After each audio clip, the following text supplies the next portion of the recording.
This the lighting right here. This the lighting right here. This the lighting. Come on, gotta walk into this bit. Huh. Well, I have Beyonce did us. Dun, dun, dun, dun, dun. Dun, dun, dun, dun, dun. Soundstripe.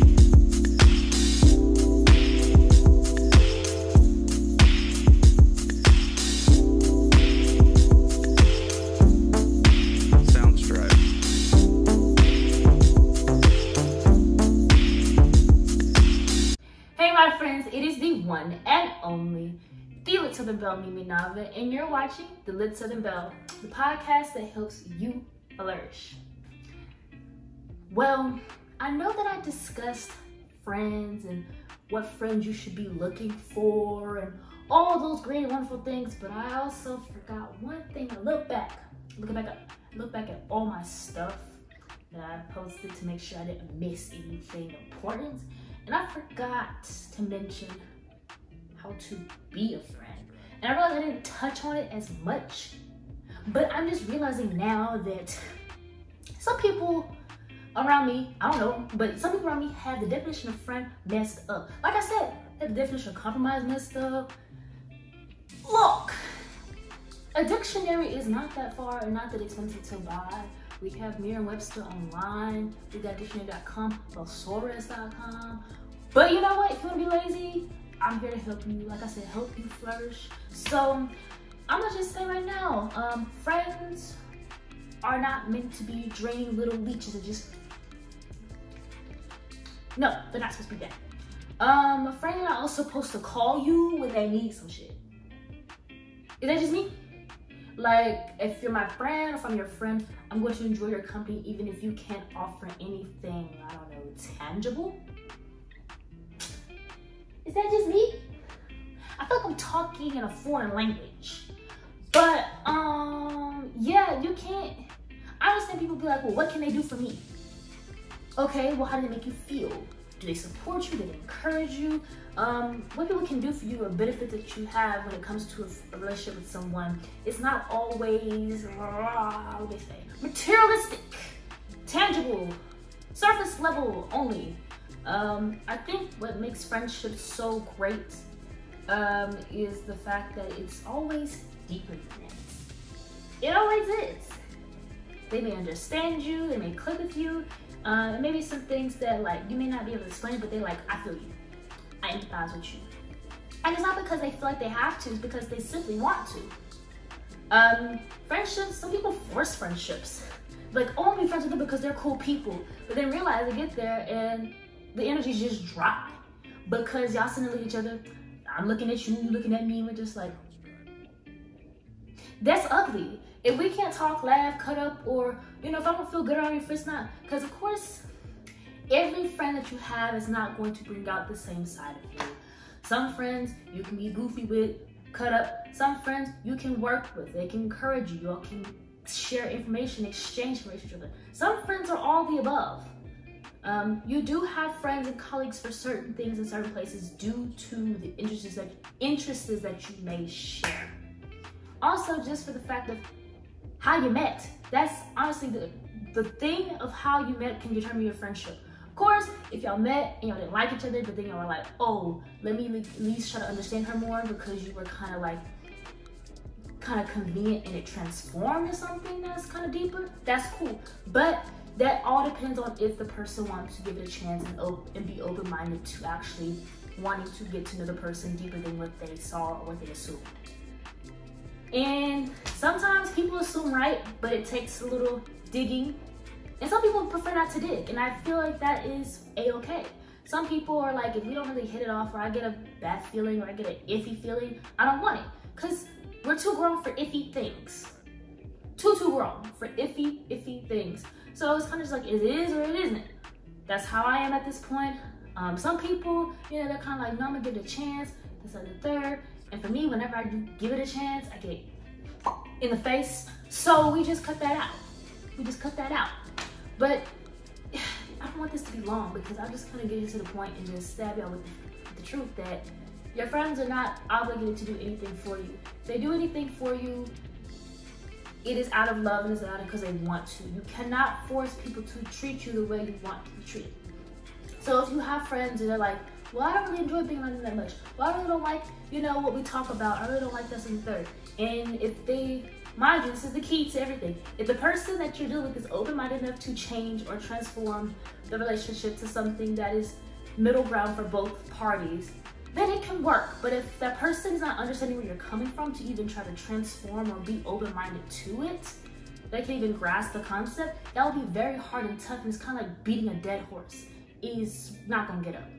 So it's kind of what you make it. Every case is different, yes, but be mindful that if that person is open-minded or not to trying new things or expanding their perspective on certain things, especially when it comes to relationships, because friendships are relationships. That's why they hurt us bad when you lose your friend. As I said, you lose your boyfriend. It hurts because you had love for them, you had empathy for them, you had all these feelings for them. They make you happy, make you cry, good things, I hope. And you know, those are people you don't want to lose in your life. No one wants to be in the world completely alone. Let's just be honest. We all love our friends and our family and the people that are friends that have become family. We cannot sit up here and act like, oh, I'll be okay if I was just completely by myself. Because there's some people who have made such a huge impact in your life and probably made you see things or perceive things differently. If it wasn't for them, you'll probably be what you were before you met them. And is that what you want? So I always tell people, evaluate the friends in your life by what they do for you on a deeper level, emotionally, mentally, and just honestly, like I say in relationships, what do they stand for? Because a big, huge difference in morals and, you know, central values can really damage a relationship. Especially if they're not open-minded. If they're open-minded and they're respectful of your boundaries and of your beliefs, and they know not to say certain things to offend those areas in your life, then they're perfect.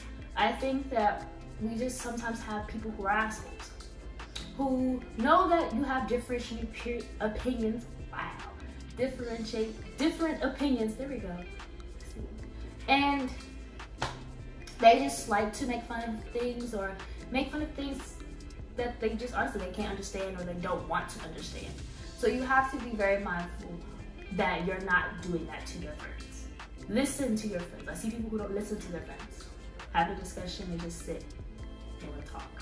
It's cool to talk, but like I've learned, I used to have a bad habit of talking over people because I would feel like, oh, if I don't get it out now, I'll forget what I said. And I've learned this. If I forgot what I was going to say, it probably has already been said, or I'm repeating myself, or it just wasn't meant to be said. And when it comes back to me, and it's the right time to say it, guess what? I will say it. And then my friends will still listen to me just as much as when I remember versus when I had it in my head and I forgot. So if they're real friends, when you remember it and you bring it back up, they'll be like, oh yeah, I know what you're talking about. And you get your thoughts together, you remember, you recollect, they're gonna react the same way, bro. They're gonna react the same way. It's not gonna be like a delayed thing. Or it may bring about another conversation. But make sure that you're not talking over your friends. And in a way, when you talk over people or cut people off and you don't acknowledge or apologize for it, it is a form of invalidating people's opinions. Honestly, invalidating their voice and their opportunity to express themselves. So you have to be very mindful how you conduct your conversation with your friends, because sometimes your friends are trying to tell you, hey, I need this, I need that, this little right here, me and you, we need to work on some things.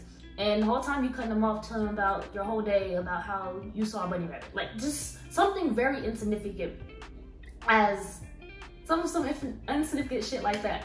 So you have to be very mindful and be very aware of, are you really listening to how they feel, what they say? No, I'm not saying pull it out of them, but when they're ready to share, they will share.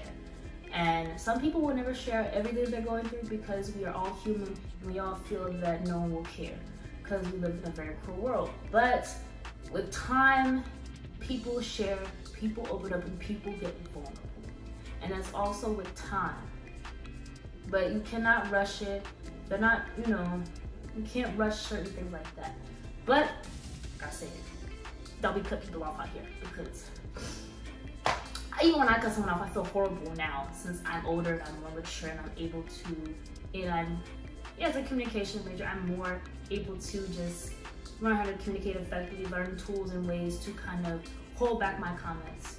And if I hold it back and I, you know, forget it, I forget it. I don't really take it as if I'm supposed to hold on to everything that's in my head. I don't like to put that much pressure on myself. As a person with anxiety, that is something that people usually tend to do. They feel like they have to get everything out while they can, while they remember it, because if they forget it, it's kind of like they panic when they do forget it. So, and it also stresses people out. When people forget things, it's very stressful. Especially for people who have anxiety, it's stressful when you forget little tidbit things, especially if it was just in your head, all over the place.